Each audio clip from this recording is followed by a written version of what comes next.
Bienvenidos a la presentación hacia un nuevo consenso de Washington en América Latina. Soy Hugo Rodríguez y este es el temario que analizaremos en esta presentación. Veremos en primer lugar el total de deuda externa por países más relevantes en América Latina. La selección le hice según mi criterio, la podrán ver, son varios países. Veremos además el comportamiento de la evolución de esa deuda externa de cada uno de ellos en relación a lo que produce su economía, en relación al PBI de cada país. De ese grupo veremos adicionalmente la carga que hay de vencimientos de compromisos a corto plazo, seguido por una medida del esfuerzo fiscal, que tiene que ver con la cantidad de dólares que debemos pagar anualmente en cada uno de estos países en función de los ingresos, ya sea por exportaciones o por recaudación. Veremos el volumen total de esos servicios anuales y sacaremos nuestras propias conclusiones hacia el final de la presentación. Total de deuda externa por país. Utilizamos la base de datos del Banco Mundial, aquí arriba la tienen, y este gráfico muestra el stock total de deuda externa para los países de Argentina, Brasil, Chile, México, Colombia y Perú, que a mi entender son las economías más potentes de lo que consideramos América Latina. ¿Qué debemos analizar? Fíjense este momento que yo estoy marcando aquí, 1988, 1989. En este momento se produce lo que es el primer consenso de Washington, los primeros impagos colectivos de América Latina que dan origen a una ola de más de 10 años de privatizaciones, economías inestables y gobiernos, o sea, sistemas políticos inestables también. Miren el nivel actual de endeudamiento que presentan los países de América Latina. Si bien nuestras economías han crecido, nuestros niveles de endeudamiento han crecido mucho más. Podemos analizar, por ejemplo, rápidamente lo que ha sido la crisis del tequila. Aquí tienen a México, por ejemplo, hacia el año 1995, con un pico de endeudamiento. Miren el nivel actual. Después tenemos la Argentina de 2001. Aquí tenemos Argentina 2000-2001. Estos eran nuestros volúmenes de deuda y miren el volumen que tenemos actualmente.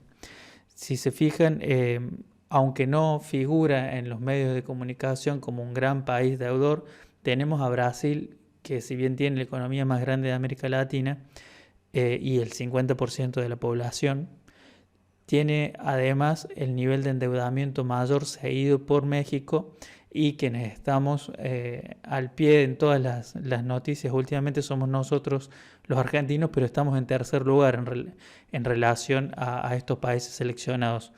Nos sigue no tan de lejos Colombia y sí ya con una economía más controlada Perú. El siguiente segmento es deuda externa como porcentaje del PBI. Es sabido que no podemos comparar en forma directa economías de diferente tamaño. No es justo comparar, por ejemplo, a la economía de Brasil con la economía de Uruguay o con la economía de Perú.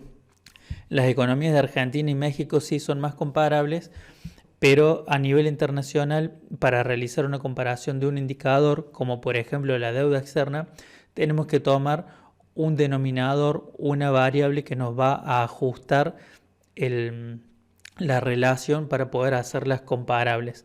Lo que se usa normalmente es dividir por el PBI de cada país. Este gráfico que vemos a continuación toma el volumen de deuda externa y lo divide por el valor o lo que genera toda la economía nacional en un año, ¿no? Entonces ustedes tienen, por ejemplo, aquí en el eje vertical, tienen el porcentaje. Esto sería que el nivel de endeudamiento, por ejemplo, en México en el año 1970, estaba en el 20% de lo que su economía producía en un año, ¿no? Aquí tienen a Perú, que para ese mismo periodo, año 1970, estaba en el 46% de endeudamiento respecto de lo que producían ellos como nación en un año. Vuelvo al periodo 1988-1989, que es donde se generan los grandes impagos en forma simultánea en América Latina que da origen al consenso de Washington. Fíjese, el país más endeudado en ese momento era Perú, con el 131% de su economía, seguido por... bien, tenemos aquí a Perú, que llega en 1988 al 131%. Aquí tenemos a Argentina, vamos a ver si nos posicionamos, que llega a un 89%, se superpone, dice allí Perú, pero es porque se superpone justo el punto, allí está, 93% el nivel de endeudamiento de la Argentina en 1989 respecto de su PBI, y acá tenemos, por ejemplo, en México con el 77%. Vean después lo que fue nuestra crisis de 2001 y la disparada del dólar destruye nuestra economía, que es el denominador, y aumenta el volumen de deuda externa, llegando al 160 prácticamente por ciento de endeudamiento respecto de lo que producía nuestro país. ¿Qué tenemos que ver en este gráfico? Fíjense esta etapa ascendente, lo vamos a marcar.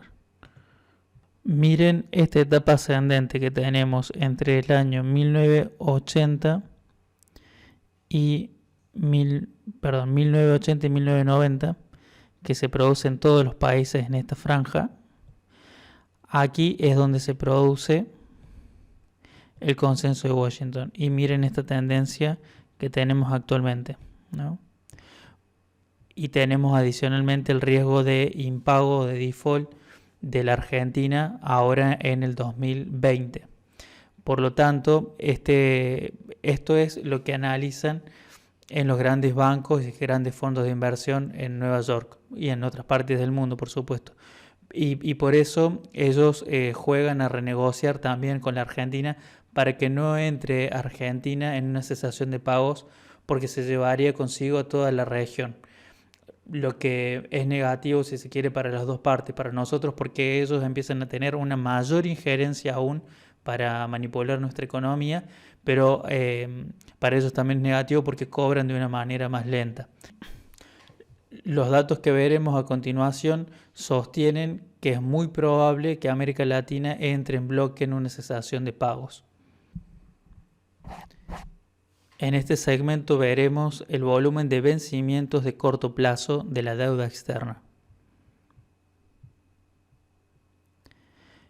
Miren con atención este gráfico. Tenemos de nuevo los años, aquí tienen 1975, 1980, 1985, 1990, 2010, 2015 y el último registro es 2018. No cambia mucho hacia principios de 2020, que es el momento en el que estamos grabando este video. Pero presten atención al volumen de deuda de corto plazo para los países más importantes de la región en vísperas de los que fue el inicio del consenso de Washington o el cese masivo de pagos. Estamos con una variación de países en cuestión de orden, pero estamos de la misma manera. El país más complicado, lógicamente, es la Argentina, con un 24% de su deuda que vence en el corto plazo, pero tenemos a otros países que también están igualmente complicados, siguen en la línea Perú, México, Brasil y Colombia, entre un 14, casi 15% Perú y un 11% Colombia. Por eso este gráfico de deuda con vencimiento de corto plazo refuerza nuestras hipótesis de cesación de pagos a nivel regional. La base de datos que utilizamos nos brinda un instrumento de análisis muy potente. Yo lo titulo Servicios de la deuda en función a la recaudación disponible de máximo esfuerzo. Esto tiene que ver por la composición del índice. Fíjense que lo que hace es tomar el total de los servicios de deuda, el total de la deuda que se debe pagar en ese año, incluyendo capital e interés, y la divide con la suma de las exportaciones de bienes, de servicios y los ingresos primarios del Estado. Es decir, suponiendo un Estado que controla la economía y que hace el máximo esfuerzo con todo su presupuesto, ya sea por ventas externas de productos o servicios, es decir, quedándose con todo el valor de las exportaciones de bienes y de servicios, y con toda la recaudación local. Fíjense aquí que esto está representando, por ejemplo, en Brasil para el año 99 representaba un 116%, lo que significa que es inviable que Brasil en ese momento pudiera pagar sin tomar un nuevo crédito. Teníamos en el 99 con un 70, en el año 1999, Argentina llegaba en este indicador al 74%, lo que claramente nos dice que si tenemos que vivir y comprar nuestras importaciones con el otro 26% o 25%, realmente era muy inviable para el país y es un indicador muy potente para predecir una cesación de pagos. Como les vengo diciendo en las filminas anteriores, miren los niveles a los que llegamos en 1989, ¿no? Están entre un 21 y un 43%. Después tenemos la mega crisis de 2001, donde los países líderes de la región, como Argentina y Brasil, llegan a picos del 74 y el 116%, y miren el nivel actual, ¿no? Argentina está entre un 45 y 50% en las últimas mediciones, Colombia 40%, Brasil 30%. Fíjense, por ejemplo, los años anteriores, ¿no?, a la crisis de 2001. Tienen acá como preludio de la crisis de 2001 el 51% en este indicador, que es el total de servicios de la deuda sobre el total máximo de recaudación que puede tener un país, llegaba al 50%. Y miren el nivel actual, estamos en el 51%. En este otro gráfico veremos el volumen total de servicios de la deuda externa. Tienen, como veíamos al principio, liderado por Brasil, seguido por México y tercero por Argentina, siendo el país que estamos viendo con mayor riesgo de caer en default en la Argentina, ¿no? Este último gráfico que vemos aquí es el uso de los créditos del FMI como prestamista de última instancia, es decir, el nivel al que recurrimos tanto los prestadores que se cobijan bajo el fondo del FMI, le piden al FMI que salga de garantía y que le preste al país para ellos cobrar en primer término, como el país que recurre al FMI por no tener crédito en el sector privado. Es decir, cuando uno ve estas curvas, es exactamente el preludio a las crisis financieras internacionales causadas por estos impagos nacionales, ¿no? Miren, por ejemplo, esto es fantástico porque pueden ver la coincidencia con la crisis del tequila en México del año 1995. Tienen el pico aquí en Argentina en la crisis de 2001, Brasil 2003 y miren este punto, Argentina 2018. Por lo tanto, nos encaminamos a una crisis fenomenal. Por lo tanto, según los datos que hemos proporcionado, es inevitable caer en una cesación de pagos que va a comenzar en Argentina, pero que va a ser finalmente regional.